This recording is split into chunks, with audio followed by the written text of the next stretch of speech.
I also talk a lot about supervision with master students and as well as pre-licensed counselors in Pennsylvania.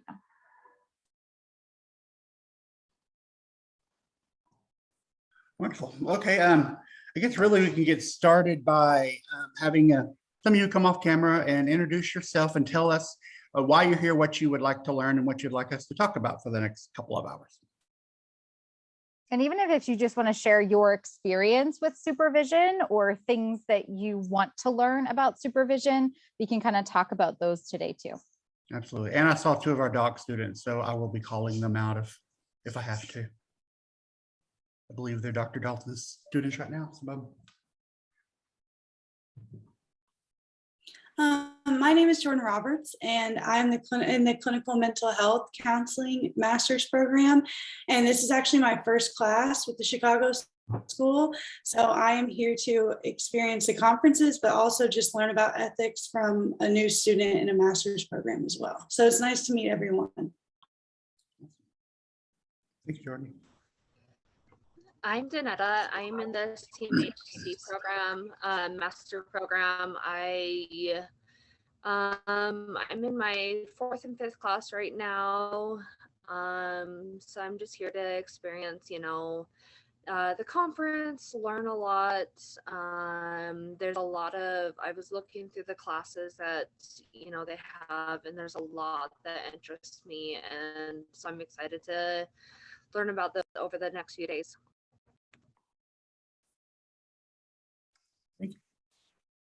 Hi, I'm Leah Reveletto. I'm about to start my internship and practicum.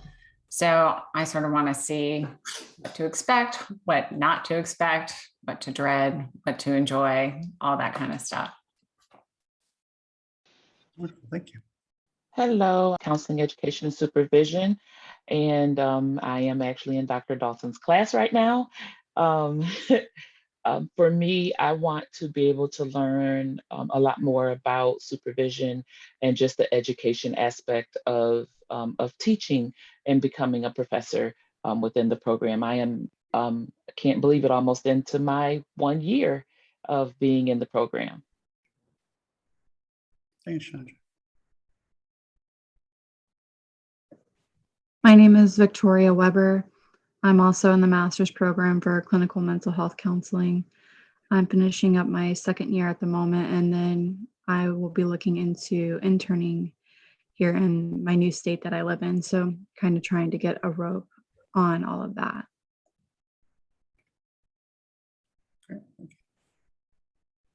Hi, everyone. I'm Dr. Lorraine Gordon, and I am an associate professor at Concordia University in Irvine, California. I am here because I want to see how I could pull in the field supervisors. Other than throwing paperwork at them, how can I get them more engaged with my students and pull them in more so that they know that their feedback is very important and intricate in the students' learning. So I'm here to learn just as others are.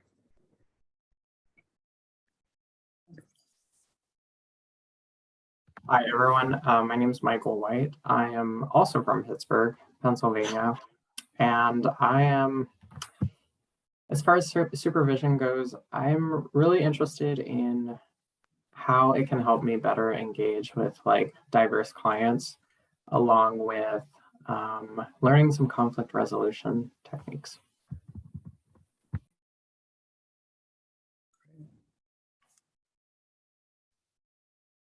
Hello, I'm Jamie Blaylock here in Tulsa, Oklahoma. This is my 3rd year to attend your conference. I'm a licensed professional counselor. I don't know if I said that. And I appreciate you guys and offering this conference every year.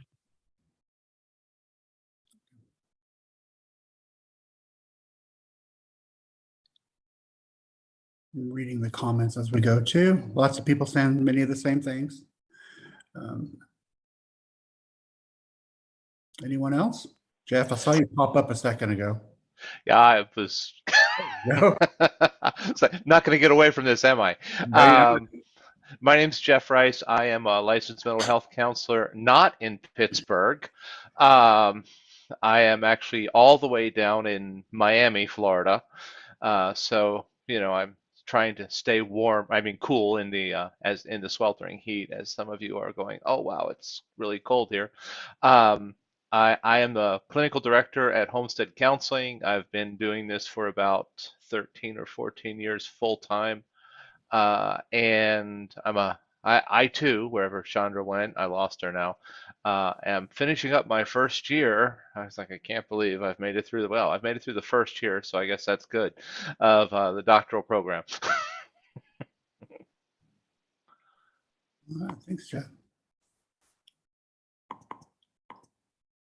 All right, anyone else? Other than that, we could get started. Looking through some of these comments, kind of like I said, a lot of the same thing. I don't know, Dr. Colarusso, Dr. Dalton, where would you like to start? I heard lots of things that I think we could talk about forever. So I don't know. Someone want to kick us off? Well, I was thinking maybe it would be good to start with thinking about approaching supervision, because some of these students, are in year one, and one of you mentioned worried about what it will look like. What do I dread? So maybe that would be a good place to start. And then we can tackle people who are supervisors and then what that all looks like. Sounds good, because one of the things I heard the same thing was, have people who are going to be supervisees, don't know what to do, and then you have professionals who are saying, hey, how to engage other professionals, how to engage students. What does feedback look like? How to take that without hurting feelings, and to take it as positive feedback. I think, first of all, for some of you who are currently CMHC students, I don't believe any of you are currently in field work. I don't recall, Dr. Colarusso, or any of them in 604 with you. Yes, some Okay. of them are. So some of you are worried about what that looks like. You find a site, you find a person, you get set up, you feel like you have an okay relationship with that place, but you're not sure, right? You don't know what that's really going to feel like and what they're going to be like. That's a legitimate fear. That's something that you definitely will end up dealing with for probably quite a while. And then when you're first in your practicum course and you're that new student, everything feels very overwhelming, which I think sometimes we have to realize sometimes it's overwhelming for the supervisors too, because from a supervisor's perspective, you don't always know that person you're taking on, but when you're taking on a supervisee, you're taking on a high level of risk. You as a university supervisor are taking on risk, the site supervisor is, and even postgraduate, if you're supervising people, they're taking on risk, because basically when you're out there doing anything, every other professional who's interacting with you in a supervisory role is also taking on your risk. Yes, as Sarah said, please just jump in if you have anything to say. Questions to ask or comments to add. So everyone's taking on that risk. So from not the university supervisor part of me, but as a supervisor in the community, I'll be honest, I don't supervise people unless I know them really well, or I'd have a very good feeling of them while we do the interview, simply because I don't feel like I don't want to have my license on the line for someone going out and making a mistake. And if they're also in school, the university supervisor, the site supervisor, even up to, me and Dr. Colarusso can be on the hook for something that happens with a student. Now that sounds kind of, ominous and scary, but usually you have to keep in mind, that's why we have so much supervision. That's why we ask site supervisors for a minimum of an hour. That's why when you are postgraduate, you're going to be doing supervision, and you're going to have to do an hour or so a week. I can't remember which state it was. I saw a state just recently that requires 2 hours of supervision. That was the first time I'd seen that before, specifically if the student was working in telehealth. But keep in mind when you're worried about things like the supervision, me as a site supervisor, and Dr. Dalton and Colarusso, I'm sure can have the same experience, where we know we see that person a lot. The people I supervise, if I'm in my office, yes, we have that formal hour per week, but when they're in practicum, we're just getting started, or even, well, I can't even say just practicum. Honestly, students and postgraduates, we have 5 and 10-minute conversations, sometimes 20 and 30-minute conversations almost every day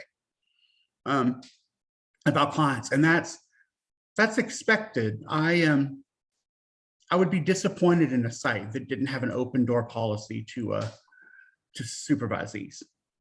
I think it's really important too to understand, even what is supervision? Like, what is the expectations? What are the expectations of, I like to call them hats. Like, what hat are you wearing today? If you're the site supervisor, you're going to have a hat on. If you are the student, you're going to have a hat on. If you are a new master's graduate and you're going for licensure supervision, you're going to have a different hat on. And so I think being able to kind of understand what the role is for supervision, and understand what your expectations are going in, because supervisory relationships, no matter what hat that you wear, are very complex, and they are, we're not going to really talk about the modes or the modalities of different supervision models today, but there are a lot of different ways to approach supervision.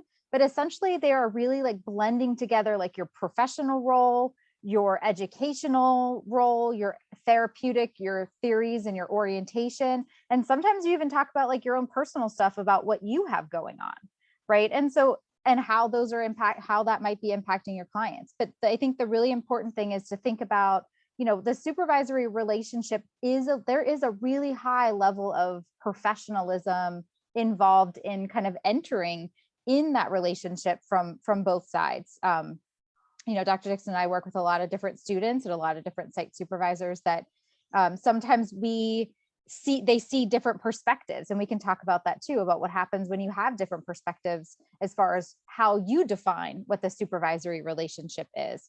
Some people have a more informal approach, and some people have really high expectations, and there's nothing wrong with either. But it's really important to understand how you match up with the person that you are supervising, especially going to look for a site and you're reaching out to people. Responsiveness is really key. Are you the person that's like type A, I need a response back immediately? Or, are you the person that's like, a week can go by and I'll respond, or they'll respond to me, that's fine. But those kinds of personality traits, and understanding how and what kind of person that you need to work with really go into play whenever you're just kind of understanding what the supervision relationship is too. I like that you're talking about that, because some of you are in that first class or your first year, and that practicum and internship is coming up. Even some of the doc students, you have to find supervisors. It's coming up. You have no idea what that means. You just know it's coming up and there's something I should be doing. So I think as you're researching sites and you're thinking about who might be my supervisor if I were to work there, of course, you can't like sign any contracts or do anything official, but you're researching.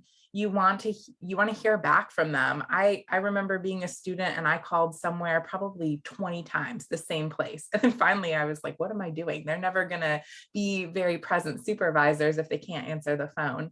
And you also maybe want to read their profile online. Like, oh, this person does a lot of research in an area that I think is really awesome, or their client population is something that I want to do. So you want to look for those very practical things when you're thinking about who might be my supervisor. I also tell students to think about, when is the supervisor there? Because you are going to be so scared probably, or anxious or excited, but a combination of all of the above, I don't know. And you want your supervisor to be there. And so if you only can go and work at your clinical site on Saturdays and your supervisor definitely isn't there, that's not an appropriate place to be thinking about getting supervision from. So I try to tell people you want to match up with a site where the supervisor is there. So like Dr. Dixon was saying, you can have 15-minute check-ins. You can kind of discuss things throughout the day. So don't panic if you're in year one at all, but you want to start just sort of thinking about where might I want to be and who might be the supervisor when I maybe work there. Does anyone have any thoughts on that? Like, does anyone have any comments around just kind of what it means to look for a supervisor, what it means to be able to match up with a supervisor that you feel you would work well with? Because remember, this is going to be, you're going to be with this person for pretty much a full year. And so it's not, it's not easy to just be like, you know what, my supervisor, I don't really like this person, so I'm going to find another one. It's tough. I mean, it's tough to find sites and find people that can supervise you. Does anyone have any thoughts or concerns or things they're looking forward to? So that was a really good point I hadn't thought of, especially as I'm sort of calling around places. I've been basing it mostly on traffic and like location. And, like when they're open, I hadn't even given any thought to how much I like this person. It was really all based on traffic. So I might have but Leah, like that's honest, right? Because most of us go into this program kind of looking at like, all right, how far do I want to drive? And it's one thing to be able to just say, I can find a site, but it's another thing to say, I find a site that I actually like the supervisor and they're going to provide me clients, right? So there's a lot that goes into being able to find a site. And sometimes, I think someone said it in the chat, like we try to set the bar low, like, okay, well, this is close and they're accepting me, so I'm going. But, that's one part, but it's more than that, because what happens is we don't want to, you don't want to get into internship one and be like, I don't think I can do this. How am I going to stay here for two more courses, another 32 weeks of field work. And so it's really important to consider that. And especially whenever they're being responsive to you. I mean, there are things that they have to do each week. There are things that they need to sign. And so if you have to hound them down to get back to you via email, what does that look like when you're actually going to be on site? So it's kind of, and again, sometimes those are questions that you want to ask in an interview of, what kind of time do you have to dedicate each week? When are you available? Do you have, the open door policy that Dr. Dixon was talking about? Dr. Colors, we make a good point on that too, is remembering when you're going and you're interviewing, and this goes for both sides, the student or the supervisee is interviewing as much as the supervisor. It is a mutual sales job you're trying to do there. I always, in all my years, always tell students, like, if you can find that really good fit when you're a practicum or internship student and keep them all the way through your school experience and then your postgraduate hours, that's the best fit. Like, you want to get to the end of internship and hope they have a spot and they're willing to hire you on as an intern, and you can stay there and even potentially have a job when you get done. It's a comfortable place to be. And, again, you're interviewing that site supervisor. You want to be able to, hopefully meet other interns, meet people around the room, and make it work. And yeah, Joey, yes, it does. And we actually have quite a few students that end up finding sites and end up finding jobs. Matter of fact, I would say, Dr. Colarusso, we get pretty rushed and from internship 2 students that are very panicky because they need their transcript as soon as possible because they found a job already. So yeah, that really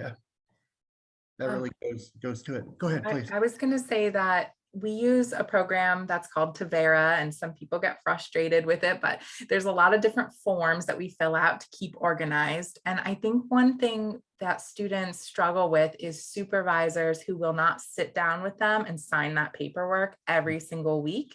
And so they play a lot of phone tag and like, please sign this. And then as the instructor, it's hard to grade things because it's not done yet. And so I tell them, you want a supervisor you can sit down with and say, let's sign this form, and this form this week so that we are good to go. It makes your life less stressful. It would make my life less stressful as the university supervisor.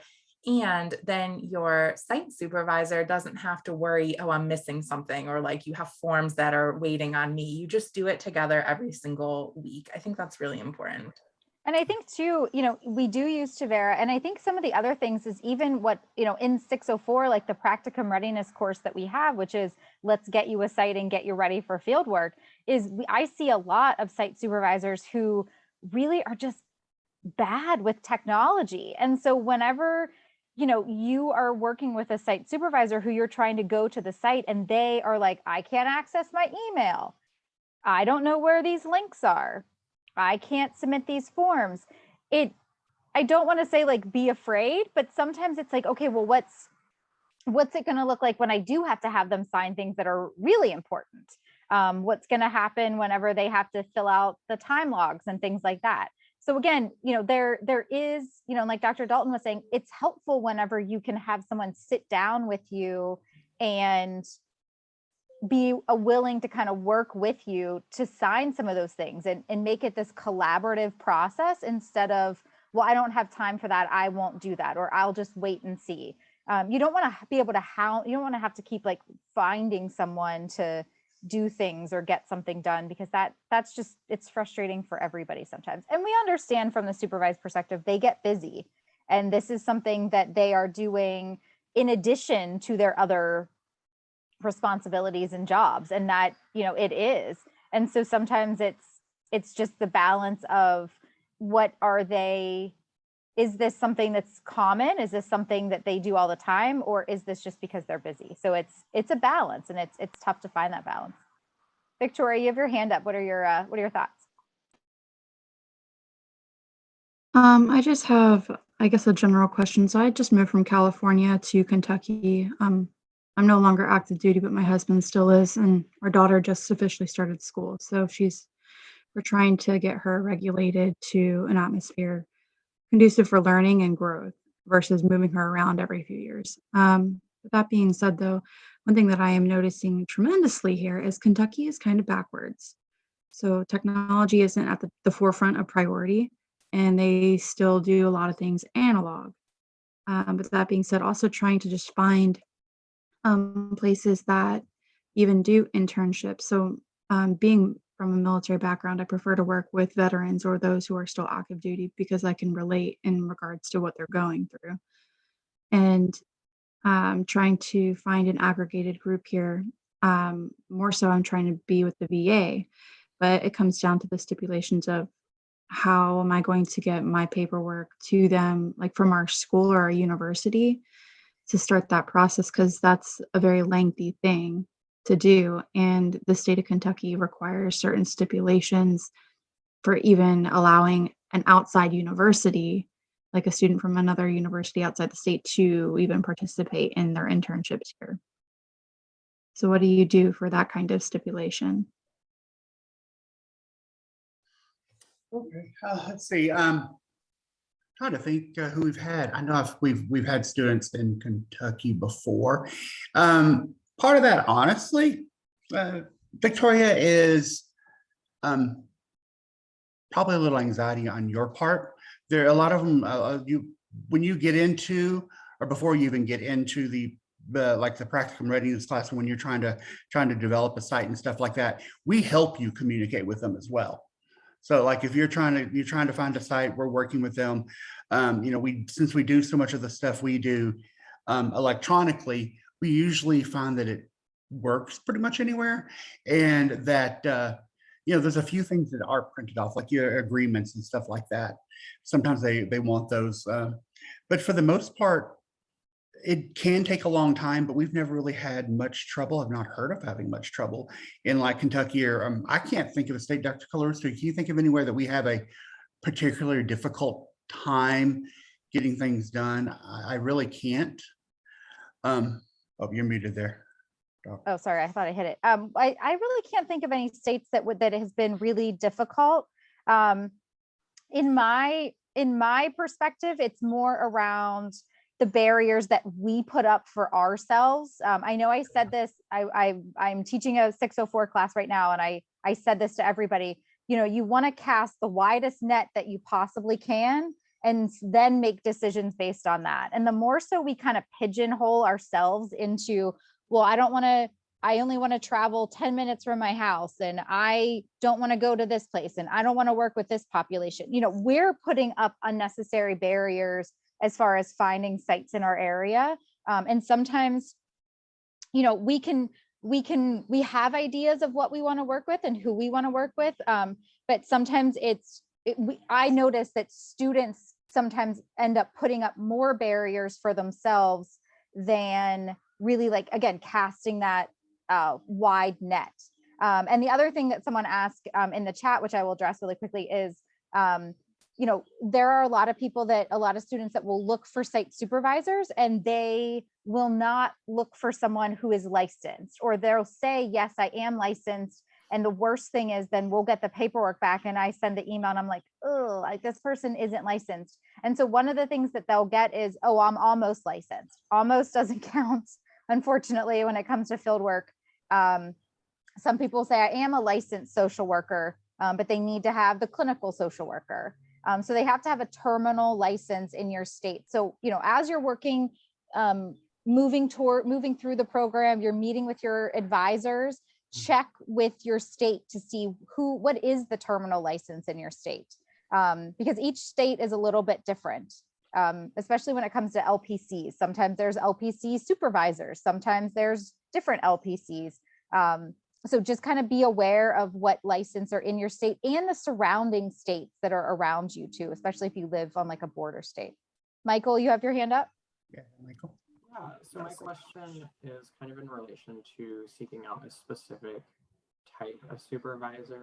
So for example, like, I'm interested in becoming certified in sex therapy, and potentially becoming like a certified mental performance consultant, so more sports psychology stuff.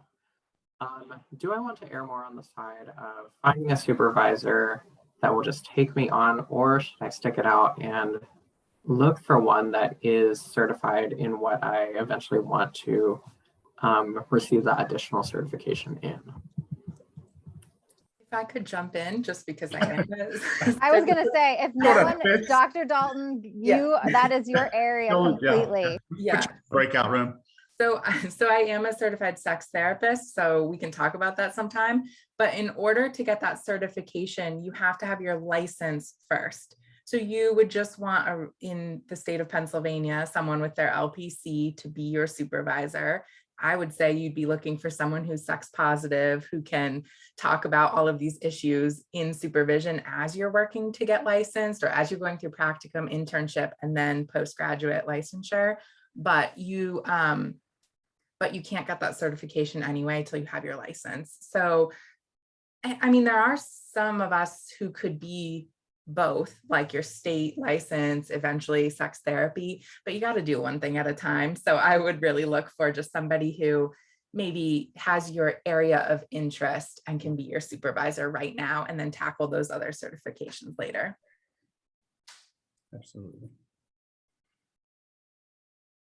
And Leah, to answer your question, good question.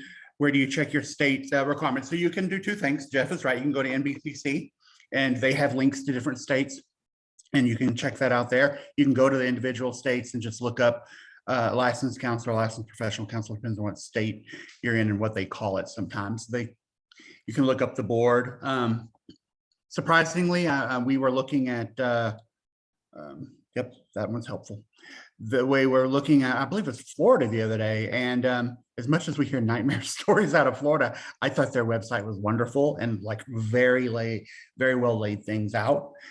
So it will tell you everything you need to know. Of course, when you're going through advising and you're in school, you can always talk to your advisor about those things and they can help you look those up. But, you know, they, for the most part, the state board should be able to find the information you need. Because sometimes there's electives, there's certain things that certain states need, and you know, they're all can be very different. But yeah, starting there is a good place. Also, I'm in Georgia. Their website is a disaster. Yeah, they're not. That's true. The other thing is you can often find site supervisors. Okay. Look, well, I'm in Texas, so I know you can. You can look site supervisors up on the board website, because in this state, you have to be able to be supervised postgraduate. They have to be a LPC supervisor. If you're a student, they can be a regular LPC. So you need to watch for those things in your state as well. Yeah, that's kind of where that goes. And then I think Dr. Colarusso had said something earlier, and I meant to hop in on that too, but I thought it was very very helpful. And when it comes to like site supervisors themselves or supervisors in general, just making sure that not only is that good fit, and that you interview them as well. Responsiveness is very important. But she also had pointed out that we can have some difficulty communicating with them.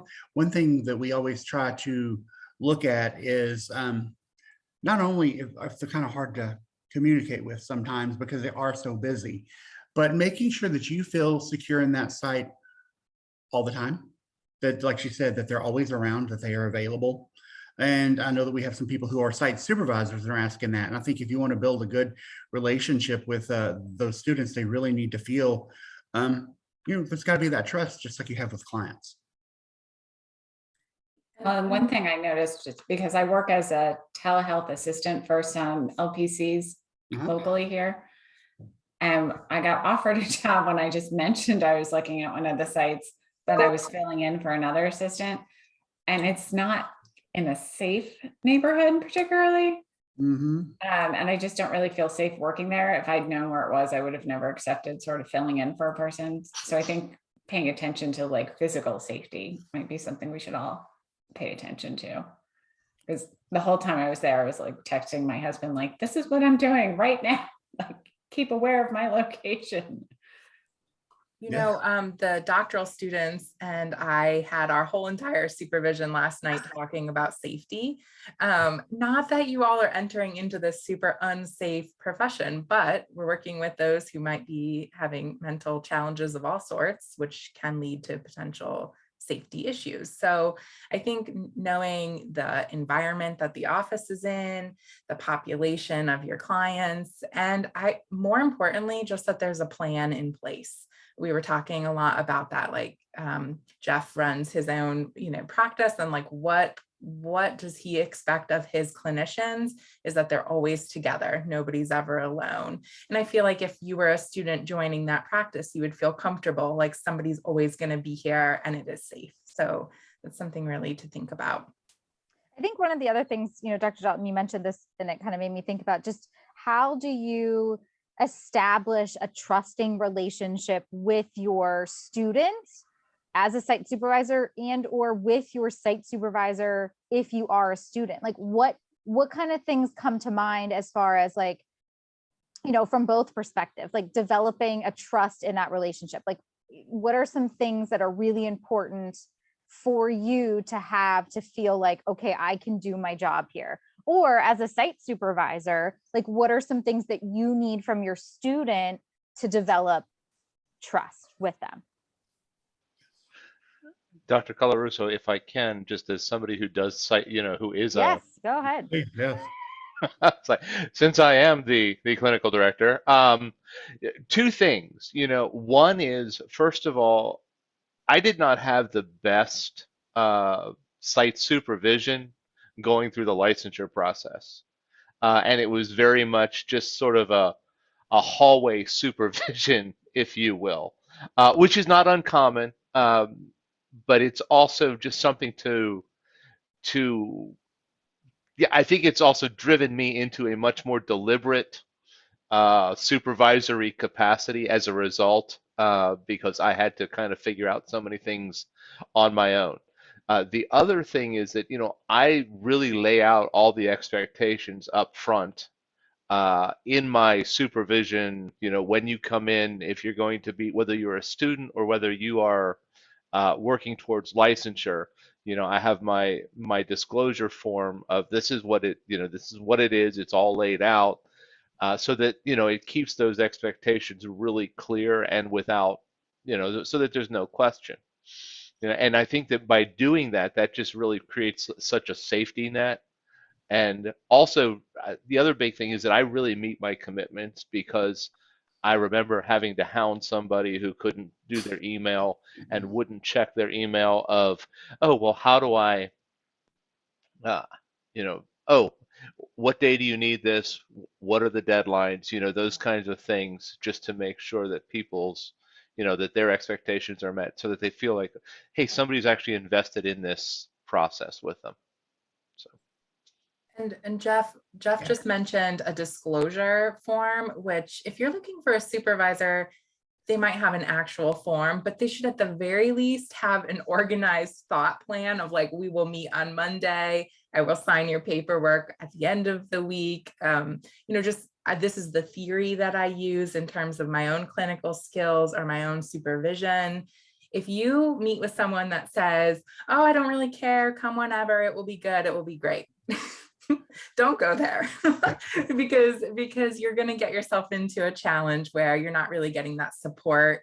And as all of your classes have been, if you go to the Chicago school, you know that we're always thinking about theory. We're always pushing ourselves to challenge our own thoughts, our clinical abilities. So you really want someone in place that has all of that.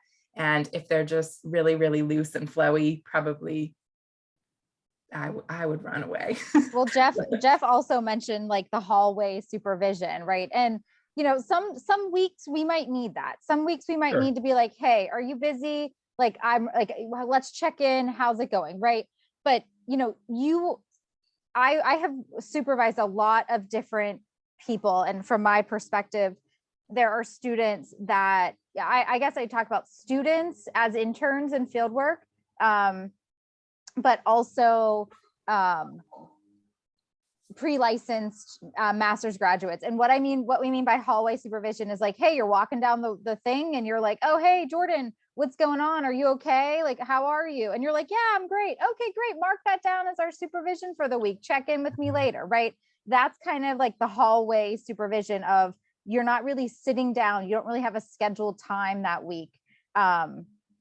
You don't have like a place where you can kind of like sit down and lay out what's going on and what you need from your site supervisor. But sometimes whenever you are a student and you kind of talk about, sometimes we need that, but if you don't have a space where you feel like you can actually learn, I've had I don't say many, I've had a handful of master's graduate, like working for licensure, that when I say like, okay, what can we, what do you have today? Like, what did you bring for supervision? And they say, I don't really have anything. I just say, okay, well, that's our supervision and don't mark it down, but I'll see you next week, right? Like, I'm not, you need to be able to come prepared. This is your learning opportunity that, Pennsylvania's 2 years for pre-licensure, for licensure supervision. And that 2 years is meaningful. Like, you will learn a lot in those 2 years if you apply yourself and you want to work in supervision. If you don't, and you want that, hallway supervision, you're gonna get licensed and you're not gonna be the best supervisor. You're not gonna be the best counselor. And unfortunately, we all see that in the field sometimes. So I think it's important to kind of think about that as you're, again, moving into being a licensed counselor, but also, again, being a supervisor and supervising other people. I would add to that, because I know we talked about it earlier when I was talking about, especially practicum students and internship one students as they move on. I like to check in with them. Like I said, with the open door policy, I like to check in. Like, a lot of times after they see 1 or 2 clients, they want to step in, and we may do 10 or 15 minutes talk about how was that client, what was that situation like, blah, blah, blah. Not necessarily out in the hallway, but pull them inside and have a conversation. But that does not replace that 1 hour a week or more of formal sitting down. In the very last question, and probably my pet peeve, would be, I always ask them, okay, do you have anything for me to sign or fill out today? No? Okay, I'll see you next week. I'll get a little irritated if they show up, Monday or 2 days later, and they're like, oh, could you sign this for me now? Blah, blah, blah. I'm like, sometimes if they're like that, sometimes I'll just like, just hold it to our supervision so I can review it with you before I'll just sign. Because I like to take my time to look at things like that. And Dr. Colarusso, did you have our, I know you mentioned it earlier, do you happen to have our informed consent? Yeah, I can share it.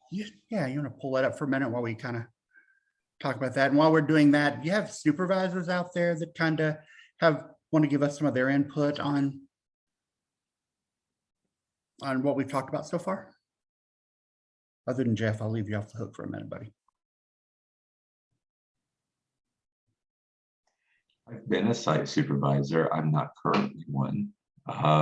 Okay. But when I've been a site supervisor, one of the things, well, first off, I think it's really good to ask your supervisor what their supervision style is. I always make a point to share that with my students when I do university supervision and also when I was doing site supervision. Because I do supervision very similarly to the way that I do therapy. You know, what you see is what you get, very genuine. I'm very open. If I don't know what's going on, I'm going to tell my student, and I want them to be able to come to me and tell me that, you know, I don't understand this thing without having to feel like they need to know everything on the front end. And I think that sort of honesty and vulnerability is really important to building a really strong supervisory relationship. The other thing is, depending on where you go, I ask all students to sort of shed their expectations. When I was doing site supervision, it was in a lockdown, addiction, co-occurring disorder detox unit. And so students would come with lots of expectations about what they were going to see. It would greatly influence, at least at the beginning, their nerves and what they thought they were going to see and things like that. And getting them to a place of being able to recognize the gap between what they thought things were going to look like versus what they do is a really important sort of first step. So I always ask my students, no matter where they go, really, but especially if they're going to a place like the site that I used to supervise at, definitely shed your expectations regarding what you think you're going to see, and just go in with a curiosity of beginning to understand and learn about what the experience of a client within that population looks like. Thank you, Dr. Pickens. Anyone else that's a supervisor like to comment? So Dr. Dalton was talking a little bit ago. She mentioned, you know, if we come in, Dr. Workman and Dr. Colarusso, you know, talking about if you come in and they're kind of just laid back about stuff, I'd be a little anxious. I don't know with Pennsylvania. I know here in Texas, they pretty much expect that you have a supervisory agreement that looks a lot like this. And then if you go to NBCC and you become an approved clinical supervisor, you're actually required to turn in a supervisor agreement and informed consent that basically looks like this. So you want to look for something like this. This is basically their professional resume to you, in a sense. You know, their qualifications, where they got their degrees, their education, what states they're licensed in, what level they're in, all of these things. Clinical experience in detail. You know, nice couple of paragraphs there. Supervisor relationship. How am I as a supervisor? What's your supervision approach? They both, you know, we've all talked about kind of a theoretical and a model approach. You know, we want to know from them what their approach is. Does that match you? You know, expectations of the supervisor, expectations from the supervisor, expectations from the supervisee. What the supervisee expects from you, what you expect from them, and then, you know, how are you going to evaluate that? So again, in some states, when you're supervising someone, typically postgraduate, we keep notes on those because we can be audited. And if we get audited, we need to have some method of evaluation and some notes. So you want that 1 hour of formal conversation, and you want to be able to say, okay, you know, me and I'm looking at Jordan, so I'm going to call you. Hey, me and Jordan sat down. And it's just 1 or 2 sentences. We discussed ethical issues in working with whatever population of people, and that's what, so that we put down that we're talking about specific things in our supervision. And then what happens when they don't meet those expectations? Are they going to charge? If so, how much? How long? are those sessions. Now, from a accreditation perspective for a student, it says they require at least an hour a week of supervision. When you're postgraduate, some states can vary, but they usually will say on an average of an hour a week. So we all know things happen in the summer, right? We're all about to hit summer, and all of the students who are in field work right now are going to be, driving us crazy with messages saying, hey, my site supervisor is going to be gone for a week. What am I going to do?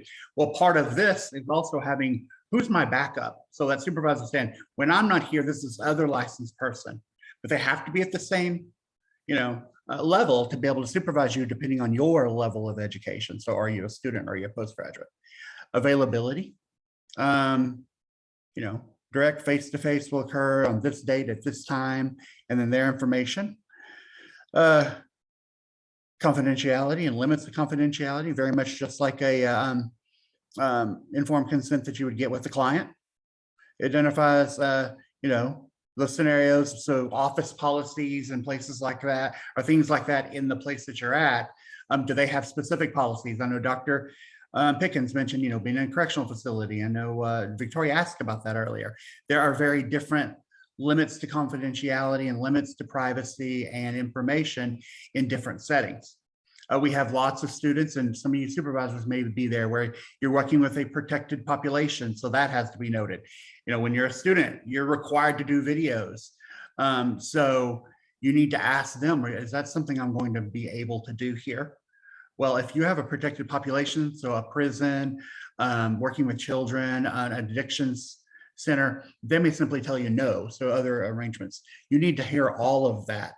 And then, just like most of us, you have to put your complaint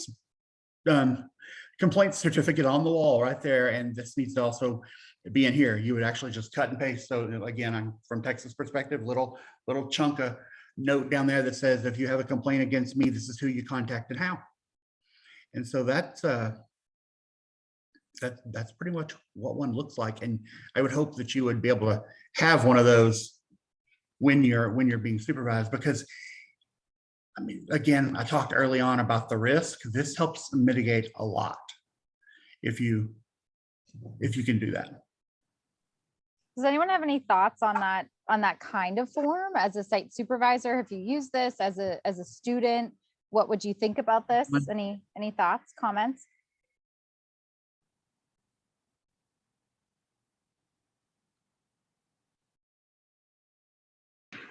Honestly, I feel if that were given to me coming into an institution, I would feel a little bit more at ease, because I'm able to see the guidelines and kind of the layout of how things are going to be run and what is expected of me and what I should expect of them, versus going in and thinking, okay, they have nothing prepared. They don't really know the answers to my questions, or if they do know the answers to my questions, they're getting agitated that I'm asking these specific questions, if that makes sense. So for me, I would feel a little bit more comfortable seeing something like this. I think it works both ways too. I think one of the toughest things that Dr. Dixon and I see in field work is that a lot of site supervisors, the thing that I appreciate most about that form is how you're going to be evaluated, and specifically when you're going to be evaluated. And so sometimes, students, we know life gets in the way, and sometimes students don't show up when they're supposed to, or sometimes they have to leave, but that also gets in the way of your site being able to do their work. And so whenever you kind of set up the expectations of like, I'm going to be here Tuesday, Wednesday, Thursday from 8 a.m. to 1 p.m. And you say, well, actually, I can't come Tuesday, Thursday. I can't come Wednesday, Friday. I'm going to have to switch this. It changes that agreement, right? So you kind of enter into field work with this agreement of, okay, I will be there Monday, Wednesday, Friday. And yeah, sure, life things come up, but you also can't expect your site to adjust if you've already gone into that agreeing that these are the days that you're going to be there. So sometimes, yes, Victoria, you're right. It works that I feel comfortable doing this, but it also does kind of take away, it creates a conversation for some of the flexibility around, well, what happens if this does change? Any other thoughts? Well, and I think it's a Brandon? really important, oh, sorry, go ahead. It was just a random question. Can y'all provide a template like that in our counseling forum? So that way we can review that later. Try to think. If we don't have one in there, we can add that one. Okay, that would be great. Thank you. Sure. I just think to echo that, Victoria, it's really important. I mean, I think it's really important for people to understand this is the evaluative process. You know, it's been my experience that my grad students are already a little anxious as they're coming into this, and they're going, "Oh my gosh, what am I going to do? How am I going to, what if I mess somebody up? What if I am?" No. Just, one thing at a time, but giving you that, just having that, this is what it is, and we're going to figure it out. And yeah, look, life gets in the way. We just had somebody whose mother passed away, and I'm like, okay, we'll see you. Call, call me when you're ready. I mean, we're just going to put a pause on this because we get it. So, I think that all those things are really covered in there when you have that document. Most of those things are covered in there about emergencies and what to do.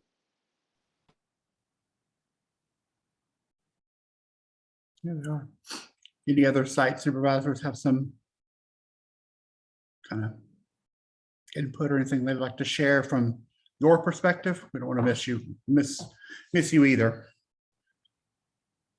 Let's see here, I'm reading these comments too. Let's see. That comment right now reminds me, as a student myself, there was a place that I really, really wanted to work, and for practicum and internship, my schedule was super flexible. I went and I met with them, and they said, sure, for practicum, you work 20 hours a week for free. I mean, most of our work is for free, but in practicum, you really only need 5 or so hours a week. And they're like, nope, the contract is 20 hours a week. And then when you got to internship, it would have been more appropriate, but for 15 weeks, I'd be massively overworking myself. And they also made you sign up for an entire year. So there was like a whole extra semester where you wouldn't have really needed to be doing anything. And I was supposed to be like contracted to work there. So obviously I said no, and I found a better fit, but you also want to be looking for those things and have it in writing. Like when I'm in practicum, I need this many hours a week so that you're not burning yourself out before you even get to internship.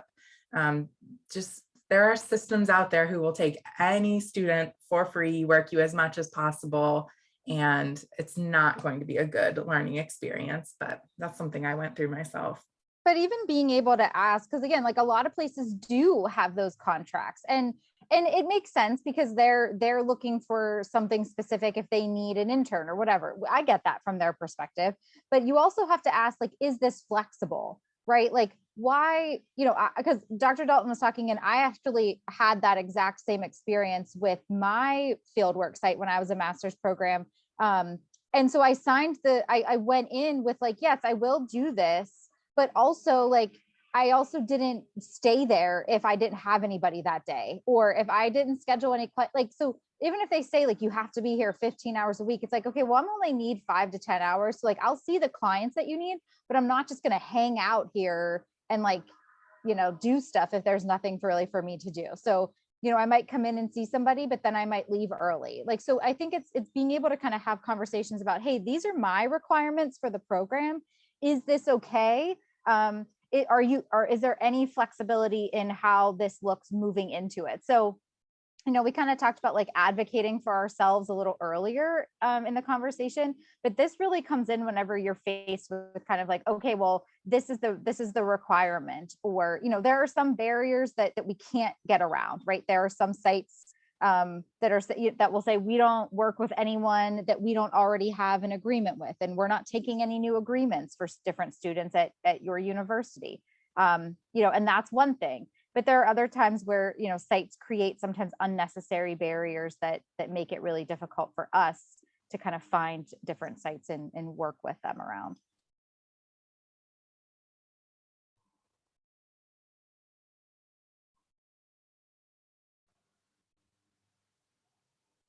Yeah, that's really, Yeah. that's good. Go home. You don't need to do anything. Yes. That's good. It was not flexible at all when I, talked to that place that I was talking about, but I think the advocacy is just so important. Like, don't overwork yourself. That's funny. I was sitting here thinking, they were talking, we just recently, me and Dr. Colors had this come up, and it's academically probably one of our more than a pet peeve. We get pretty angry where we've had students go and they're in practicum and they're new, just like we're just saying, we don't really know any better sometimes from the practicum students. And we're also helpers, right? That's what we want to do. So we're like, oh, we're going to do those things. The other thing is sometimes we can be a little naive about our profession. This is going to sound horrible, but not all counselors are always nice people. And some will take advantage of you in some of these places. I know that was a few weeks ago or so, we had a student say, oh yeah, during practicum, this is what I was doing. And yeah, Joey, it was filing and refiling and doing paperwork for the office. And that was her job in practicum. And when we found out, well, no. Interns, yes, they're there to fill in some gaps. Yes, they're there to come to collect some hours, but they are not to be misused. And if we find out about it, we sure don't tolerate it. I know in a previous state, in a previous school, we had it was a nonprofit, and it kind of made some sense, but they made the students do something like 15 hours of community service for the agency and around. And I don't know, that just kind of hit wrong with me, because when I found out what some of their community service was, they were, cleaning and stuff around the office. And I'm like, no. So yeah, protecting yourself and just making sure those are beneficial relationships. Also, one thing that's slightly different, but when you're thinking about who might be your supervisor, I think it's really smart if it's a location that you like and you like the person at your interview, you might want to talk about, is this somewhere that I could stay long term? Like Dr. Dixon was saying, a lot of places will turn into a job, but if I were to work here in the future, would you continue to be my supervisor? Because then you have a built-in plan to make it to the end of the program and then to get your license. At least in my area, I'm making Pennsylvania sound terrible, I think, but a lot of people really make bank on making supervisees pay them. They charge so much money. And I personally find that just not to be fair, because I was a super poor postmaster's student, like didn't have the money to pay $100 an hour or whatever.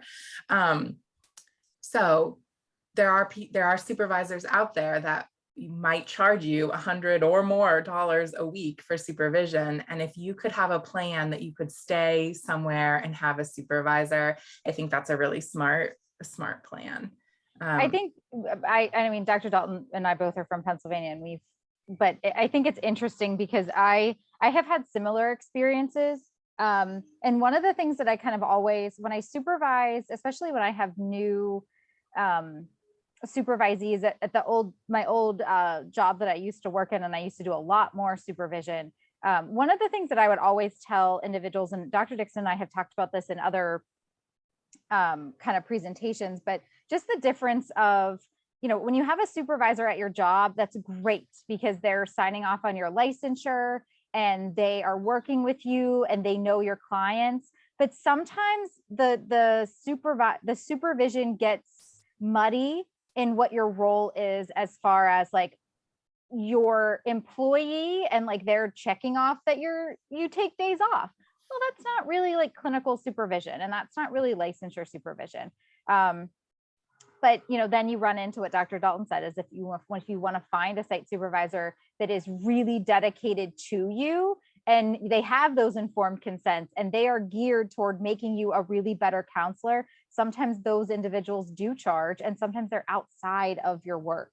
So I think it's really important to kind of understand what you want to get out of your supervision, because whenever you're doing it at your workplace, it makes it really difficult to have that dedicated hour each week, because they're very busy and they're more likely to cancel, versus if you're having a contract with someone and you're paying someone, there will be there and they will show up. It's their job kind of thing. So it's tough because you're right. I hate saying that people pay for supervision, but sometimes that's the cost and benefit of kind of being able to get to the licensure point and having this person who is dedicated to you in the process, because people do leave at jobs, like supervisors leave at jobs, and sometimes it makes it hard to then track them down to sign the paperwork, especially virtual supervision and especially telehealth and especially that whole part of where are they if you're not meeting with them in person. And I think all of this is stuff that you will walk through and experience when you get there. So you don't have to panic about any of it. But I think it's worth just having a discussion about, could I stay here? Or might this be, or maybe as you're working there, you have these conversations about what it will look like. Just think ahead. I think my personality is I'm always thinking like 10 steps ahead. So, a little anxious in that way, but I think it's smart and it always has worked out for me to have some sort of plan like that. But you will figure all of it out. And if you do end up paying for a really awesome supervisor, know that there are people out there who don't use it as their business. There are supervisors out there who charge reasonable amounts, or maybe would be a group setting. So you could have other professionals and then your person at work, right? Like it's like a balance between different types of supervision. So don't panic, but think about it. Yeah, very much. You both brought up, and I didn't want to miss out on that. I'm curious, Dr. Dalton, because we know that telesupervision is telehealth is kind of your thing, right? So from a supervision perspective, can you kind of get us kicked off and maybe a conversation about that too? As far as how that looks, and probably to the point where, what it's like for the client also. For the client? Okay. So, yeah. Well, okay. So the first, the whole scope of the whole thing. Well, I love telehealth. You'll find me in the same desk, in the same room, in counseling, supervision, and teaching. I'll just be right here. But for counseling, we think about, is the client have a diagnosis or have a personality that is safe to be meeting virtually? There are lots of diagnoses where we need to be seeing them in person. There needs to be more monitoring. I don't know what's happening behind, this little block. So there are certain people that we might not want to see virtually.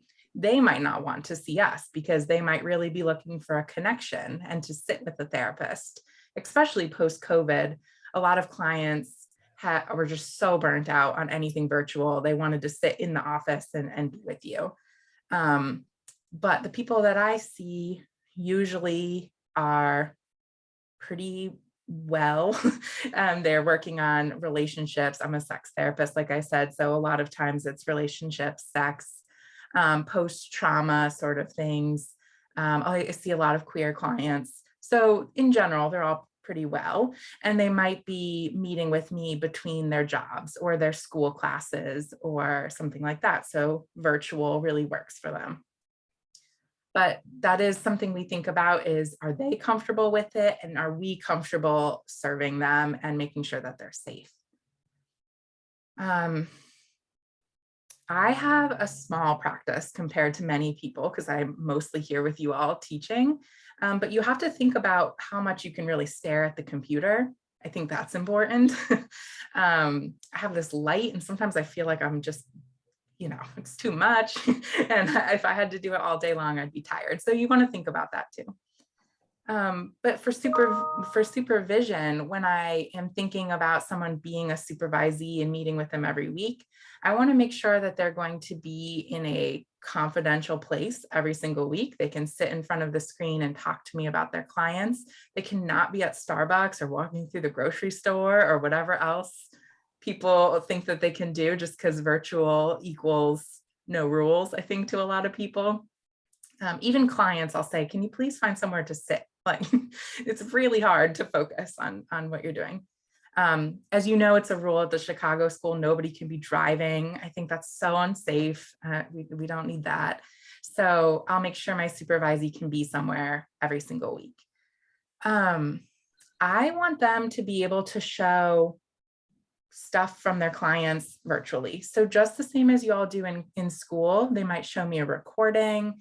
They might bring up interventions that they're doing and they show them on the screen. I really work with supervisees to have technology in their sessions. So for example, like different apps. So when I work with clients who have some sort of sexual issue, maybe they need like an app to walk them through education related to that. So I'll make sure my supervisees have that information that then they can give to their clients. So I try to use technology both in supervision and also then they can use in counseling. Let's see. I also use all of the tools that are built into like Zoom and other platforms that you use, like the whiteboard. And if I'm running a group supervision, I might use the polls, things like that. So I try to use as much technology to keep it interesting, just like we would in class or something like that. I think Dr. Dalton mentioned something that's really important that we will all have, especially if telehealth is staying around. But, you know, I have clients that will be doing session and they'll be like, oh, hold on. Actually, I had a couple one time, this was in private practice. I don't see them anymore. But they had logged on to the session. I'm like, where are they? And they were actually like at a restaurant eating dinner, and I could hear the music in the background. I could hear like the music in the session. I could hear the waitress coming to the table and take their order. And this was all like and then they finally said like, oh, sorry, we're out to eat. Like we actually forgot. And I'm like, we could reschedule. Like, and they were like, no, we can talk. And I'm like, no, we're going to reschedule. I will send you an email, finish your dinner, and we will talk later. But I think it's more so also, especially we run into telehealth with clients that sometimes as students, we're like, oh, I need to see this person. I need to get this direct hour. And so we're not as upfront with them, like with clients about their behavior during session. And so sometimes it's a balance between being like confronting them in a way that's like, well, you know, I can't see you while you're eating at Applebee's, chewing and having the waitress come to the table. Like, first of all, that's not a private space. And second of all, what are you really going to get out of here? Like if they would have said, hey, hold on 5 minutes, we're going to go to our car and just sit in the car, that would have been different, right? But being able to just kind of assume that what we're doing here isn't this professionalism. I think sometimes telehealth people kind of lose that idea of, well, it's okay if I'm just like talking and walking around Walmart, right? I do have a client that will walk, she will be on camera, and she'll just walk really slow and she'll walk around like a track, and I can see that there's nobody there. And so that's fine because she's paying attention, her earbuds are in, she's listening, and she just kind of does that throughout the session. And then she'll go back to her car and finish her session in the car. But, you know, the restaurant, like it's important to kind of set boundaries with telehealth and hold those boundaries because they're really easy to push back on. We have some hands raised. Yeah. Go ahead, Leah. Do you sort of set those boundaries in the first session? Like, here are the rules. Like, you can't be driving. You cannot be at a restaurant, which is so weird to me. Yes, you learn more. That's why Dr. Dixon and I always have this conversation that your informed consent gets longer and longer and longer as you have things that you experience. But yeah, those are ones of the things. And especially, with telehealth, if you're not licensed in the state, like I've had clients that they have a different background. Yes. And I'll be like, well, where are you? And they'll be like, oh, I'm at home. And I'm like, are you? Where are you? And so sometimes people will be like, oh, I'm in Florida, like, but we can still schedule. I'm like, no, like I'm not licensed in Florida, but you can see me whenever you come back. So sometimes people assume that telehealth is just like wherever you are, we can see you. And it's like, no, it's not. I'm only licensed in Pennsylvania. And if you're not in Pennsylvania, then I can't see you. Right. So that's the other kind of boundary that I see a lot. That's a big one. Yeah. Big one for me too, is especially during the summer. I think you have a session, we have one scheduled, then they turn around. They'll turn around and say, oh, well, can we just do virtual next week? So, okay, fine. Come to find out they're in freaking Florida, right? You're like, no, we can't do this. You didn't tell me that. I see a lot of college students that go back home and they run into that a lot, which is, when are you leaving? When are you coming back? Because I can't see you during that time. And to add one more thing to that is keeping in mind the same issue is in place with supervision. If you or your supervisors go on a vacation or whatever, and you think you can telehealth your people while you're gone, or your supervisor still needs to be at that location when you're seeing clients. So if they go on vacation or they go on somewhere and they leave you there and there's no one to supervise you, but you say, oh, we're still doing supervision telehealth while they're in another state, that's also an issue. Very much, Leah. There is a certification that you all can think about, Postmasters, which is the board certified telemental health credential. Our doctoral students are working on it or have done it. And all of the faculty have done it as well. But you take that class and you find out very quickly that there are very, very, very many rules about properly doing telehealth. Also, if you take the telehealth elective in the master's program, you get a piece of it. But it is not just a free for all, but on camera, right? Like that's not what telehealth is. There are a lot of rules and expectations for that. So I have a very long informed consent. And just like Dr. Colarusso was saying, you can tell pretty quickly, oh, they're at home. They have the exact same background. And if they're somewhere else, you say, where are you? What is that address? And even if it is in your state and you can continue to meet with them, you need to know what the most local emergency numbers are for that area. Dr. Rush Wilson calls it the choking rule, and I kind of always remember that. But she always says, like, if I were meeting with you and I started choking, you can't call I can't call 911 from Pittsburgh and have the proper ambulance show up across the state in Philadelphia. So I need to know what is the closest emergency number to you. So if you've moved and if you're like visiting your family and you're still in the state, we still need to know what that emergency number is. So think about stuff like that. It's not just a free for all. There are still a lot of expectations. Yeah. Thanks, Jeff, for adding that. Yeah, thanks, Jeff, for putting that in the chat. Yeah. Michael, you have your hand up? Yes, sir. You did. Yeah, so I actually had two questions. The first was in regards to just including technology within telehealth. What are some programs or I guess other forms of education that we could look into to kind of start exploring more of that? I don't come from a background in technology, but would love to learn more about how I can include that within a future counseling practice. And then my second question was more in regards to just the location, and Dr. Dixon actually touched upon this a little bit, but say you were I don't know, I was curious about the idea of maybe doing supervision in another country. Do you have to do supervision in the state you plan to practice in, or can it be in a different state or a different country? Okay, well, that one gets slippery. There are certain ways around. For example, I think Dr. Colarusso did it. I know I did.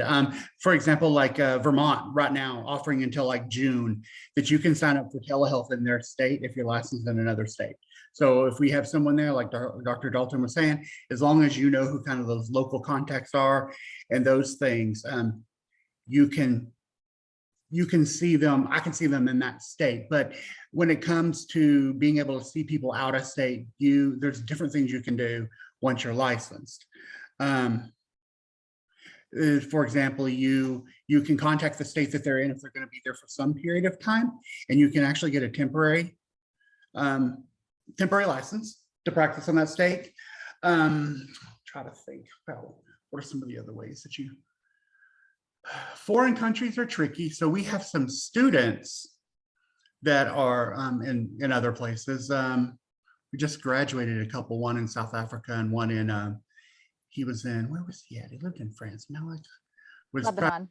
Lebanon, thank you. I could not remember the country. Lebanon. So the way that worked is, he was a student, so we had university supervisor, but he had to have a site supervisor there.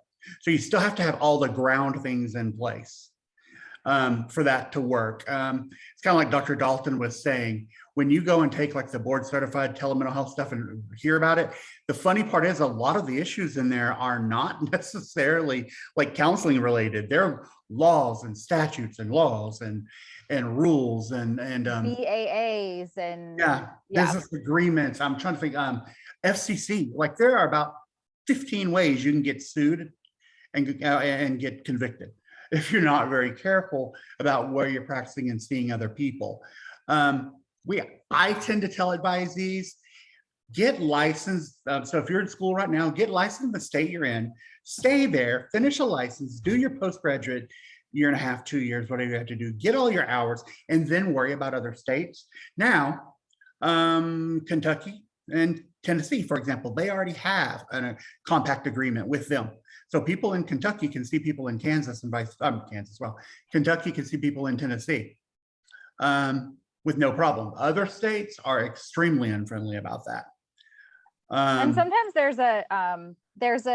it's more work for you to, like Dr. Dixon was saying, get licensed in your state, go through that process. Don't overwhelm yourself with like concurrent getting licensed in 2 states. Once you get licensed in one state, it makes it easier.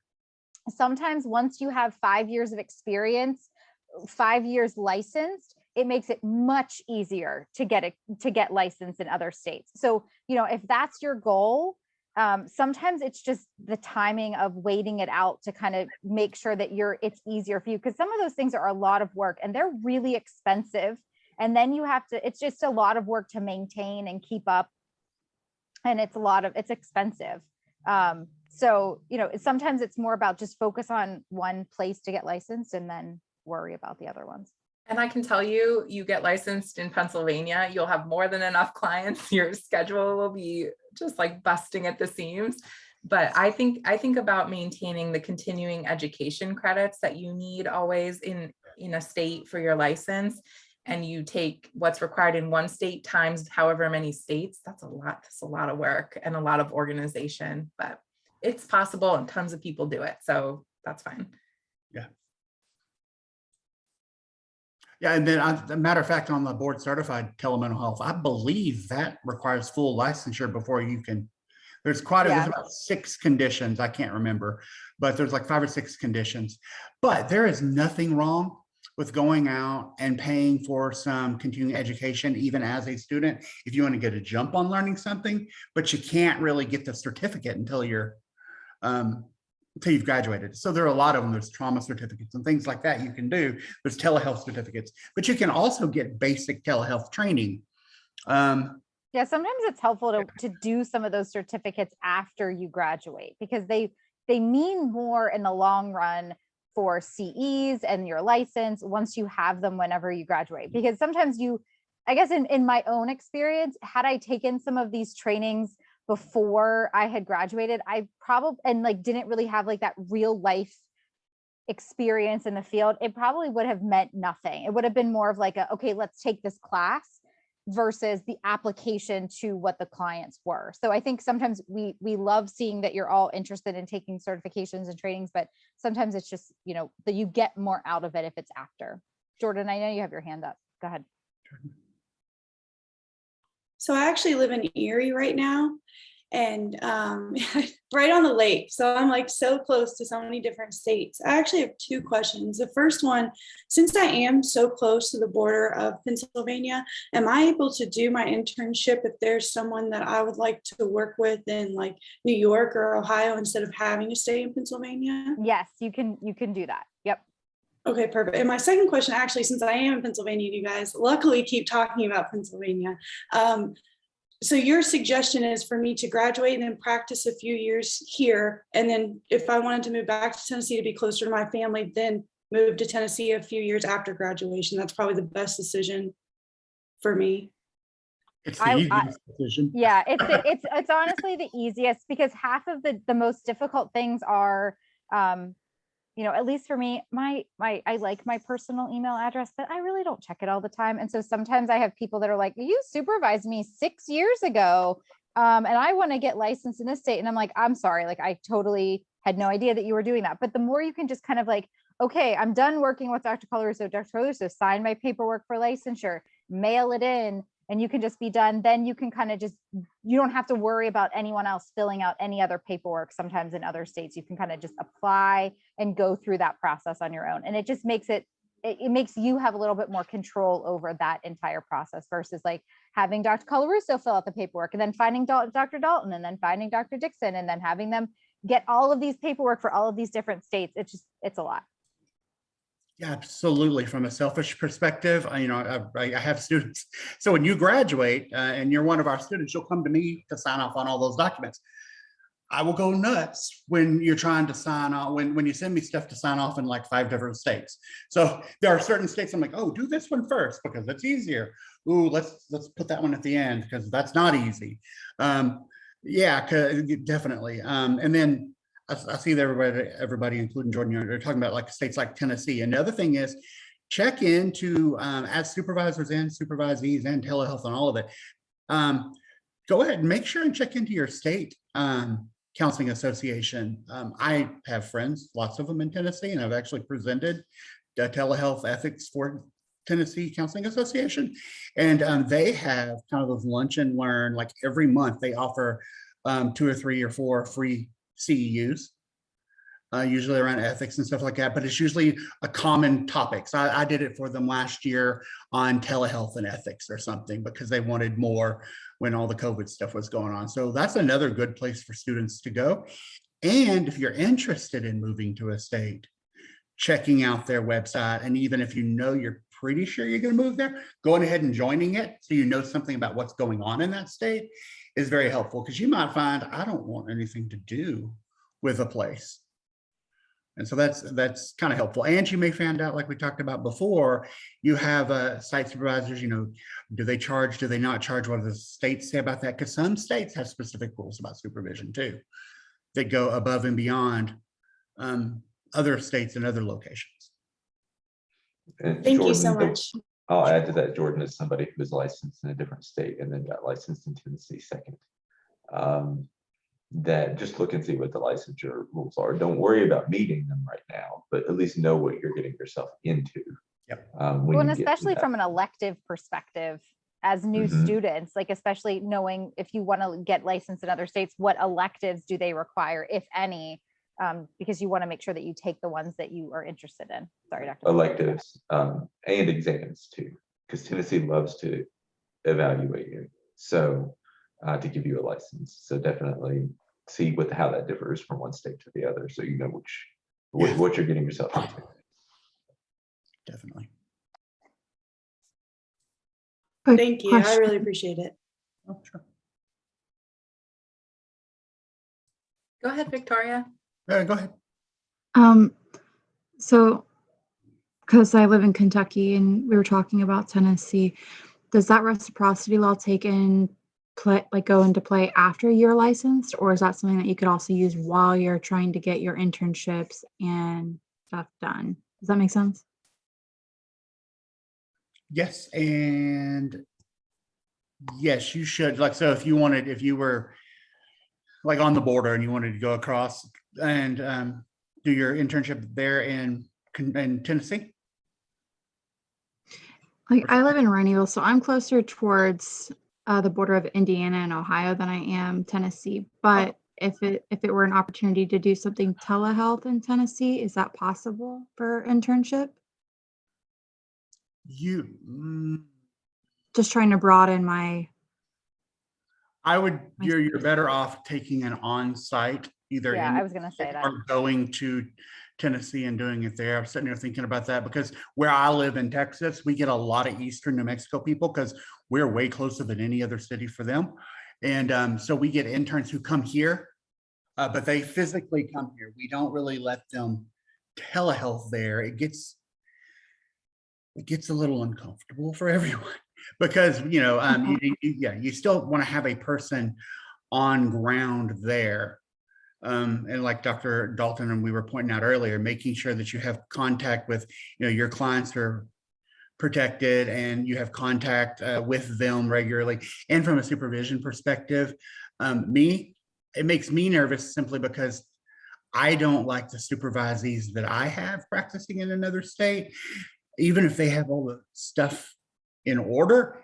It just makes me really uneasy because I'm just happen to be in a state that you can very easily get prosecuted and lose your license real quick for any small thing that happens. And that just makes me very nervous. What do you think, Dr. Dalton? See your thinking there.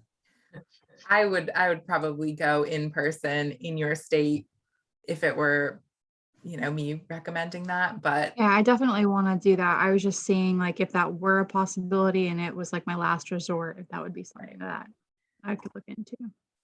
right. I think for most of you, being in person is going to be the most helpful as you're learning, but there might be different situations where telehealth is appropriate, but For me, I actually have my license in Kentucky. And so with Kentucky, they have specific rules about being able to be in person. Victoria and I have been talking back and forth a little bit, and I've been giving her some ideas of different things that she can possibly do.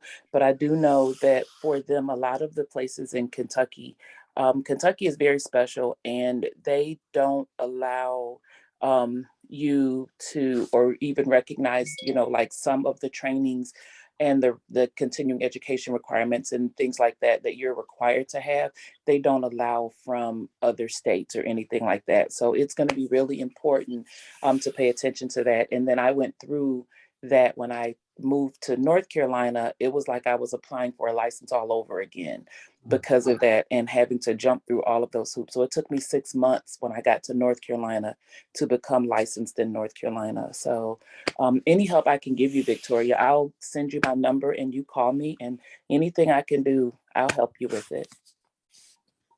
Thank you, Shonda. That would be amazing. Thank you so much. yeah, Chandra's a good resource. She is. There also was a second part of Michael's question, like quite a while back, which Yeah, thank you. Yes.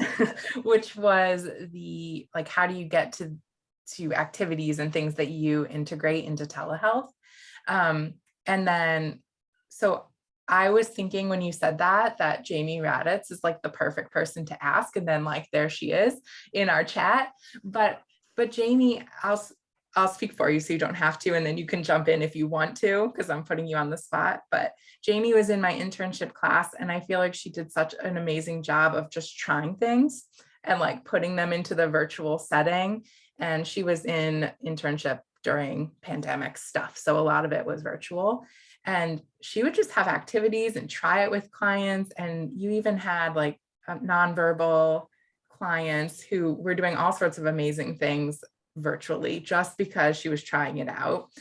So I think she's like the guru of it, but I don't know. Wow, that's high praise from you, Dr. Dalton. I think you're good at it. Yeah. So, I mean, why not just take an activity, like even just something you see on, there are like therapy activity sites, and you can even narrow it down by what theory you want to use. And maybe it's just a worksheet or an activity, but you can think about how might this be really cool virtually. Maybe you would share your screen and write on the form with them, or maybe you would play music through your computer and you could, talk over the music or something. I mean, obviously every client is different and their need is different. But I feel like that's what Jamie did really well during internship, was just find an activity and give it a try. So there's not anything specific because everyone is so different, but I would just try it. Why not? Yeah, just to add to that, there are so many online resources now because everyone had gone virtual for the last 2 or 3 years. And even using Google Slides to go over like a psychoeducational stuff I've been doing lately in the last week since I got a new fee-for-service job for youth who are alleged sex offenders. So trying to go through content with them about consent and things like that. I mean, that can be more interactive for youth if it's like a Google slide and then like a quiz or like, things like that. But I remember, I think I showcased in our class about online sand tray. So using an online sand tray, which is very creative, that kids can get involved with. The problem with younger kids is getting the remote back from them after doing an activity. So that was the only thing I would like give a heads up to, is if you give the share control or the remote per se, it's really, there needs to be like a key thing to get it back somehow. I don't think Zoom has figured that out yet, but I had a good time. I even did some virtual groups last week as well for my regular part-time group clinician for autistic kids, and having that interactive element, whether it's a video, whether it's music. But unfortunately, the telehealth certificate that I got before my internship did not prepare me for that creative side of it. It just gave the basics, like Dr. Dixon was saying, not to get what's it called, dinged, I guess you could say. We're working with telehealth, making sure that you're ethically and like confidentiality in telehealth, I think is important, but that creative stuff is also my passion. So I'm going to keep doing it. Excellent. Thanks, Jamie. Yeah, Jamie, that was a really good explanation. I know I put in the chat, like, for those of you that are going into field work, or once you get to field work, all of those like creativity and coming up with activities, those are the things that we all count as those indirect hours. So once you get into field work, you will learn much more about the breakdown of hours, and don't overwhelm yourself with that information now. But you know, that's one of the things that Dr. Dixon and I are like, these are the things that you need to do, and that you count those hours. So Jamie did a really great job of explaining just the amount of time that goes into being able to be creative and doing those things. Like all of those count as those indirect hours of preparing and working with clients. So those are really important too. So I appreciate you talking about that, Jamie. Oh yeah, no problem. I was kind of thrown into it in my internship, and I was sink or swim type of time. So as you guys that worked with me at that time know, I was going through a lot of stuff during my internship. So any support, any evidence-based things you can find to support your goals of what you want to do professionally and personally in this field, I think is really important. So thanks, Dr. C. One last question for you, Jamie. Do you feel like your site supervisor has also been equally helpful in you continuing to do these creative and online and other things? I mean, so yes and no. So yes, because they see that the kids the clients are engaging, and they're getting that social interaction, even if it's online, in many ways, where it's like, even if it's a stretch or mindfulness or something like that. No, in the fact that they do want most things to be evidence-based, which is fine. Because we use PRT a lot, as well as CBT. So those things can be modified for the level of ability as well as the level of engagement, you know what I mean, with the creative counseling portion. So, and plus last year, as you know, I had 3 different supervisors. So everybody expects something a little bit different. But yeah, I have tried to communicate what I'm doing in groups, as well as my ideas for different things. So yeah. Awesome. Thank you. You're off the hook now. Thank you. Thank you. I do have to leave soon anyway for pre-orientation. So. Thanks, Jamie. All right. Glad to have you. See you later. Also at the beginning of our session, one of you mentioned, like, how do university supervisors engage the site supervisor? So I wanted to cover that, because that was brought up. Do either of you want to start with that? I can go. So first of all, it's a requirement from KCREP. So keep that in mind. So it's not if they will talk to their site supervisor, it's just when they will. So it is a requirement. So it's at least twice per term that they will reach out. We have included some other ways that site supervisors can engage with university supervisors, as well as Dr. Dixon and I, throughout some of the Tavera forms, which again, once you move into fieldwork, you will see some of those things. But I think it's really important to, as a student, from, again, my perspective is that encourage your site supervisor to reach out to your university supervisor. So we only have so many methods that we can do that, right? So we understand site supervisors are busy and university supervisors are busy, but emails go a long way. phone calls, setting a meeting, even if it's just a touch base for 15 minutes or 20 minutes, whatever it is.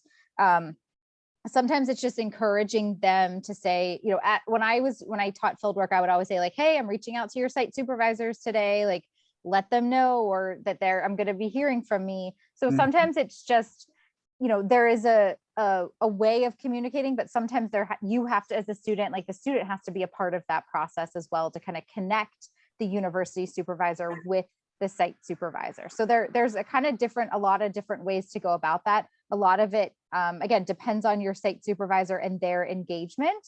But we also want to hear if you're doing well. We don't want to just hear from them if you're doing terrible or things are going bad. Like we actually want to hear their feedback. And so there's many different ways that we get that. And again, in fieldwork, you will see many of the different Tavera forms and assignments are reflected in that. But we really do want to hear from them. So that's kind of my perspective of it. Dr. Dixon or Dr. Dalton.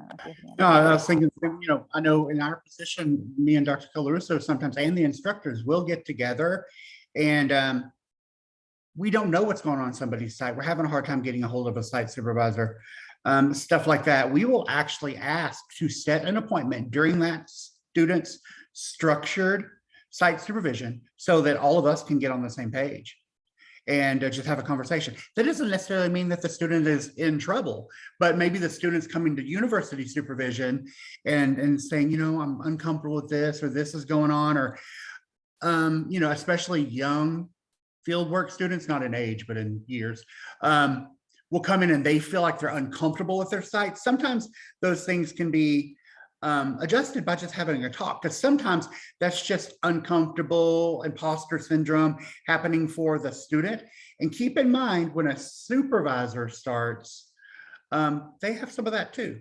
So maybe they're new to supervision and they haven't developed their communication style with the supervisee the way that they feel like it should be. Sometimes we just have a conversation.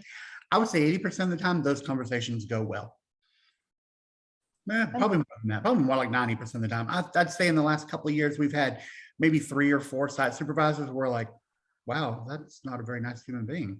But well, sometimes sometimes it really comes back to, like we were talking about, like that method of evaluation. Like sometimes, as a student, you don't know, we internalize things, or we think that like, oh, because they're telling me I didn't do this, or I was late, that they're upset, or I'm not doing a good job. And they also have their level of responsibility to the site. And remember, sometimes it's not always about us, it's about the clients, and their goal is the best interest of what the client is. And yes, you are there and you are important. But sometimes it's really like they're looking out for the best interest of the client too. So we have to keep that in mind, especially we're not showing up, or we're calling off, or we're missing clients, or we're not doing our paperwork. There's a lot of layers of responsibility that site supervisor has to keep an eye out for. And so sometimes, if they're telling you information, it's because they need to, and you need to do it, not because they're being mean or they're telling you that you're not doing a good job. So sometimes it's when Dr. Dixon and I have those meetings, and it's really just kind of like a miscommunication of, you're telling me this and this is what I really mean. And it usually ends up really well. Yeah, most of the time. And then I would probably add one more thing to that, which is, again, we mentioned earlier, and is the truth, is a student intern and a postgraduate intern. The truth is you're kind of a walking, talking legal liability. And so some of them get very anxious, depending on the state they're in, about that. So you may feel they're being demanding, sometimes unreasonable, but it's kind of not really your place unless it's literally an unreasonable thing. Like Dr. Cullors was just saying, just go with that flow, understand their perspective, ask questions. Yes, and things like that.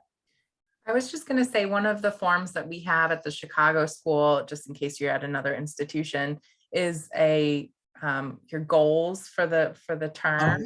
And so the student and the site supervisor fill it out, and then they send it to the university supervisor. And I feel like that's an example of how everyone sort of communicates and is on the same page.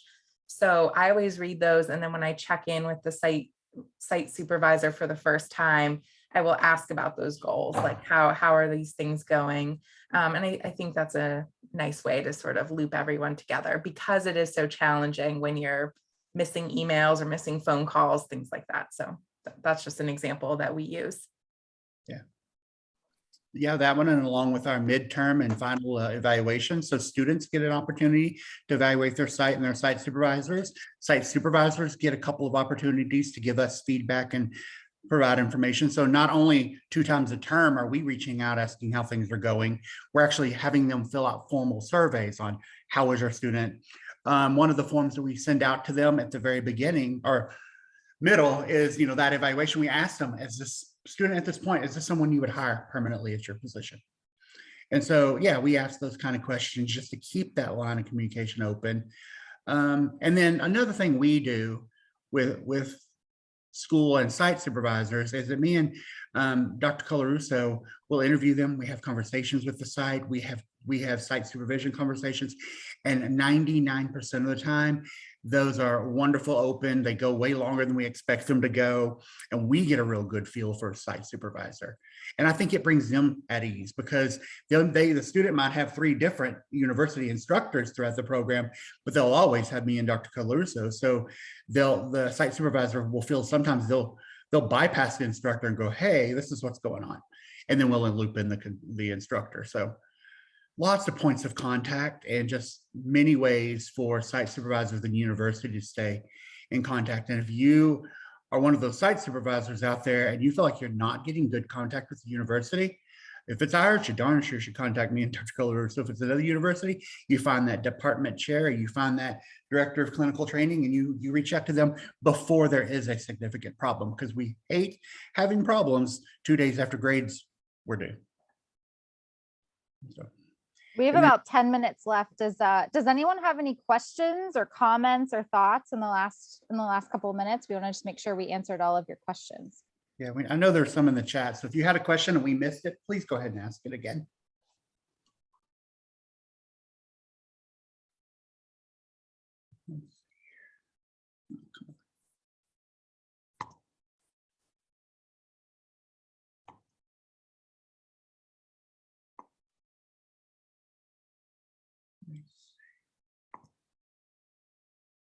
Dr. Dalton, did we go back, or one of you brought it up, did we go back and answer Michael's second half of his question? Wasn't it Michael Sutton? I feel like we did, maybe. Okay. The one that was asked out loud, I think we answered, but I don't know if there's one in the chat that we missed. I'm just scrolling back through to see if we had missed anything.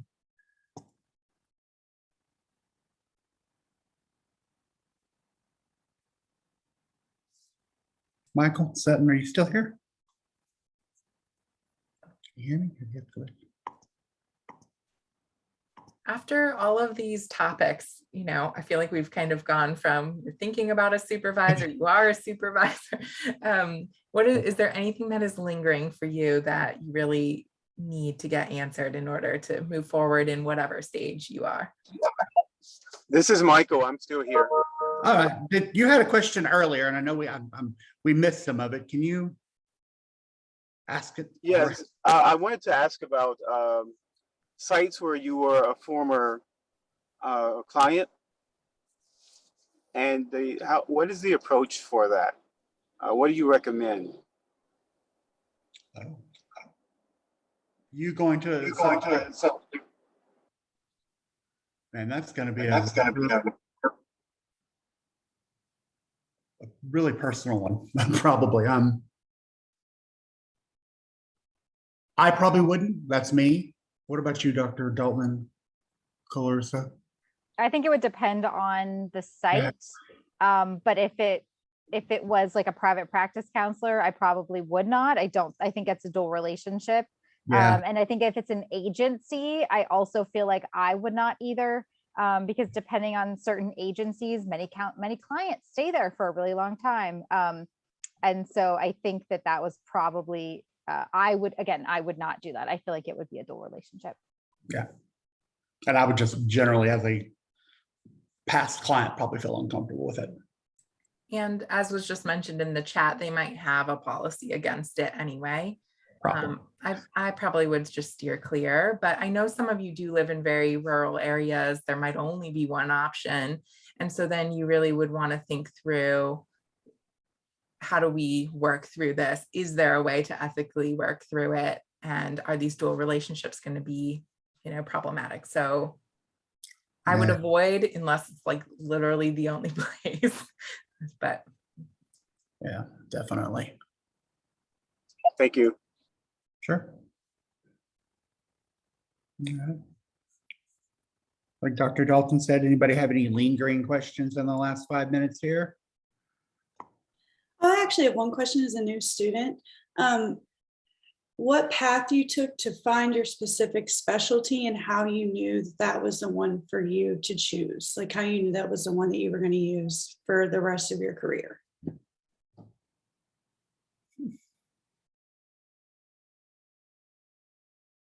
To think about that for a minute. What about you, Dr. Dalton? I want to hear. I got in trouble in 2nd grade for asking people about sex. So it's always been on my mind that was like my population that I was going to work with. So, but when I was in grad school, there was a human sexuality class, and that was it. There wasn't any sort of training. So then after I was done with grad school, I just called some sex therapists in the area and asked to meet with them. And then I sort of figured out how I would go down that path of that specialty. So that's how I ended up where I am. And was the other part about theory? I missed that part. What was the other part? I just really thought about what felt right to me in terms of the theories that are out there, what felt like how I might genuinely interact with other people. And then I learned all of the interventions that kind of fall within it. So just like all of you, I feel like it's reading and then thinking, yeah, this might be where I want to be. And then a lot of like just self-reflection. Give it a try. Yep. Mm-hmm. Yeah, a lot of self-reflection, a lot of like trial and error, and kind of like, seeing do clients do well with this? Do I do well with this with clients? Not all theories work well with all clients. So I was just kind of a lot of self-reflection. Yeah, and I would say mine was sort of like Dr. Dalton's in the sense that I was like, I don't want to work with substance abuse, and I don't want to work with this, and I don't want to work with that. And then I found primarily, I ended up working in criminal justice with substance abusers for the last 15 years. So, it's just kind of, it falls in your lap, and you then just kind of develop this kind of affinity for it. I knew I wanted to do other things, and I've been lucky for me, because I've worked from infants all the way to elderly who were passing away, and it just kind of fell in. Yeah, it's a lot of self-reflection kind of fell in my lap. And then I guess sort of like Dr. Dalton in the sense that I'm pretty in touch with my own criminal thinking and my own antisocial traits. So I found that I was pretty good working with that population, because I could sometimes second guess their thought process. So, and this is going to sound horrible, but I don't mean it in a highly negative way. It's in a lot of cases, some of the substance abuse addicts that I work with also have a lot of the same thinking, a lot of the same cognitive distortions. So just kind of dumbing your way into sometimes figuring out that you're good at something. Thank you so much. Sure. And then finding a site supervisor who will help you with that. But also not panicking. Just learn Yes. the things, get your license, and then settle in. You don't have to figure out in class number 1 what you're what you're gonna do. So and I guarantee you that will change. Even if you're like, I want to do this, it will change. Yep. Mine definitely changed. Don't limit yourself though. Don't go in saying you do not want to work with the population. Yes. Because it's going to bite you in the butt, and then you're going to find yourself working with, 5-year-old ADHD kids with criminal thinking, some weird population that you're like, I never thought I would work with them, but now look at me. Can I interject on that too? Absolutely, Chandra. I completely agree. I'm going to date myself now. When I went to school, because my undergrad is in social work, and I had looked small kids at the time, and I knew that I did not want to go and work with children because I have children at home, so I didn't want to do that. And the only internship that I could find at the time when it came time for internship was working with teen mothers, which was definitely not what I wanted to do. Lo and behold, it was the best experience I could have ever had in my life. I absolutely fell in love with it, and I've worked with kids ever since. So you're right, you can go into it, and I really wanted to work with the sex offender population because that was that population where I struggle with understanding. And it became full circle because I ended up managing a program working with adolescent sex offenders, male and female, and managing that program. So you're right, don't limit yourself. And then part of the opportunity of doing practicum and internship and things like that as well is realizing those populations that, you know, maybe I don't really want to do this population. So this is that time for you to be able to find that out too.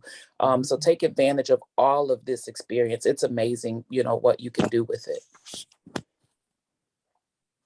Great, thank you. Oh, wow. And just like that, it's 12 o'clock. Thank you all for your time today. We Yeah, appreciate thank you you. all coming. Yeah, thank you. Thank you guys so much. Bye-bye. Thank you.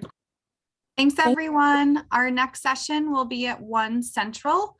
If you have any questions, you can go back and register for the next session at 1.